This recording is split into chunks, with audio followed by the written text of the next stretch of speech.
आज सकाळी जिमून येता येता दर्शनने आणलेलं मस्त चिकन मग स्वच्छ धुवून वगैरे घेतलं. त्यानंतर आठवलं की फ्रीजमध्ये सुहाना मसाला आणून ठेवलेला होता, तर तुम्ही वापरलाच नव्हता.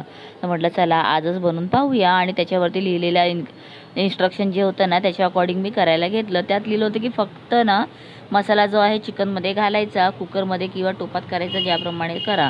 आणि त्यानंतर फक्त त्याच्यामध्ये पाणी ॲड करायचं आणि नंतर मिक्स करून ना त्याला शिट्या करायच्या. किंवा टोपामध्ये करायचं असेल तर तुम्हाला 15-20 मिनटं शिजवून घ्यायचं आहे. तर मी तर कुकरलाच लावलेलं आहे, तर फक्त 2 शिट्याच करायच्या आहेत. तर आपल्या कुकरला जर 2-3 शिट्यामध्ये जसं शिजतं ना चिकन त्याप्रकारे शिटी करून घ्यायची.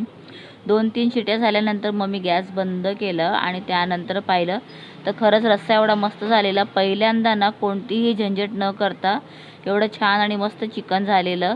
आता वरतून मस्त एकदम कोथिंबीर घातली, मस्त एकदम झालेलं आहे. तुम्हाला कसं वाटलेलं आहे कमेंट करून सांगा.